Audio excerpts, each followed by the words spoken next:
Kitsune dapat diartikan rubah dalam bahasa Indonesia.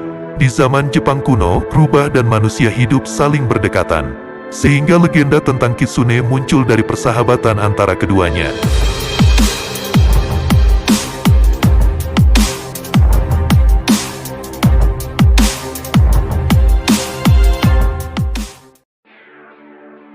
Dalam kepercayaan Shinto, kitsune disebut inari yang bertugas sebagai pembawa pesan dari dewa.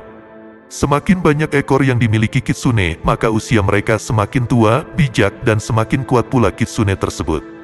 Bahkan sebagian orang memberi persembahan untuk kitsune karena dianggap memiliki kekuatan gaib. Kitsune sering digambarkan sebagai arwah, tetapi bukan hantu. Dan bentuk fisiknya tidak berbeda dengan rubah biasa. Dalam legenda, rubah sering diceritakan sebagai penjaga yang setia, juga sebagai teman, kekasih, ataupun sebagai istri. Pada cerita rakyat Jepang, rubah juga sering ditampilkan dalam berbagai cerita sebagai makhluk cerdas dengan kemampuan sihirnya yang sempurna. Hal ini berjalan dengan semakin bijak dan semakin tua rubah tersebut. Selain itu, semua rubah dapat menjelma menjadi manusia, baik laki-laki atau perempuan. Sebagai syarat perubahan wujud, kitsune harus meletakkan sejenis tanaman alang-alang yang tumbuh di dekat air. Ditambah daun yang lebar atau tengkorak di atas kepalanya. Kitsune bisa berubah wujud menjadi wanita cantik, anak perempuan, atau lelaki tua. Perubahan wujud ini tidak dibatasi umur atau jenis kelamin rubah, dan kitsune dapat menjadi kembaran dari sosok orang tertentu. Tapi kitsune sangat terkenal dengan kemampuannya berubah wujud sebagai wanita cantik. Pada abad pertengahan, orang Jepang percaya kalau ada wanita yang sedang berada sendirian pada saat senja atau malam hari, kemungkinan adalah jelmaan kitsune. Dalam beberapa cerita, kitsune memiliki kesulitan dalam menyembunyikan ekornya ketika sedang menyamar menjadi manusia. Kitsune sering ketahuan sedang mencari-cari ekornya. Kelemahan ini bisa digunakan untuk memastikan bahwa orang tersebut adalah siluman kitsune. Berbagai variasi cerita juga mengisahkan kitsune sebagai makhluk yang masih mempertahankan ciri-ciri khas rubah. Seperti tubuh yang bermantelkan bulu-bulu halus. Bayangan siluman kitsune yang sama seperti bayangan rubah atau siluman kitsune yang terlihat sebagai rubah ketika sedang berkaca. Dalam kepercayaan Shinto, kitsune sering dikaitkan dengan inari.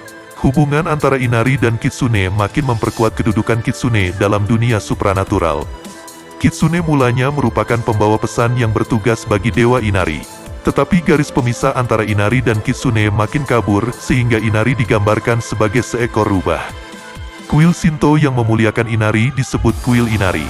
Kitsune di kuil inari berwarna putih yang merupakan warna pertanda baik. Mereka dipercaya memiliki kekuatan untuk menangkal iblis dan kadang-kadang bertugas sebagai pelindung arwah. Selain berjaga-jaga di kuil inari, kitsune diminta agar melindungi penduduk setempat dari rubah liar atau nogitsune yang suka membuat keonaran. Sama seperti kitsune berwarna putih, kitsune berwarna hitam dan kitsune berekor 9 juga dianggap pertanda baik. Secara fisik, kitsune dipercaya bisa memiliki ekor hingga mencapai 9 jumlah ekor. Semakin banyak ekor, biasanya usia mereka makin bertambah tua, tetapi menjadi semakin kuat. Beberapa cerita rakyat bahkan mengatakan, ekor kitsune hanya tumbuh kalau rubah tersebut sudah berumur 1000 tahun. Ketika kitsune mendapatkan ekornya yang ke-9, bulu kitsune menjadi berwarna putih atau emas. Kitsune jenis ini disebut Kyubi no Kitsune atau kitsune berekor 9, dan memiliki kemampuan untuk mendengar dan melihat segala peristiwa yang terjadi di dunia. Menurut kepercayaan penduduk, rubah memiliki kekuatan luar biasa untuk melawan iblis, sehingga patung kitsune konon bisa mengusir hawa kimon atau energi yang mengalir dari arah timur laut. Kemampuan supranatural lain yang dimiliki kitsune, antara lain, mulut dan ekor yang bisa mengeluarkan api atau petir, membuat manusia kerasukan, memberi pesan di dalam mimpi orang agar melakukan sesuatu, bisa terbang, tak kasat mata, dan menciptakan ilusi yang begitu mendetail, hingga tidak bisa dibedakan dari kenyataan. Pada beberapa cerita, kitsune bahkan memiliki kekuatan yang lebih besar lagi, sampai bisa mengubah ruang dan waktu, atau berubah menjadi bentuk-bentuk fantasi, seperti pohon yang sangat tinggi atau sebagai bulan kedua di langit. Kitsune lainnya memiliki ciri-ciri yang mengingatkan orang pada vampir yang memangsa roh manusia, melalui kontak hubungan badan. Kitsune digolongkan menjadi dua kelompok. Kelompok pertama adalah golongan Zenko, yang terdiri dari rubah baik hati dan bersifat kedewaan, juga sering disebut sebagai rubah inari. Kelompok kedua adalah golongan rubah padang rumput Yako, yang bersifat jahat. Tradisi berbagai daerah di Jepang juga masih mengelompokkan kitsune lebih jauh lagi. Arwah rubah yang disebut ninko misalnya, hanya bisa dilihat manusia yang sedang kerasukan ninko.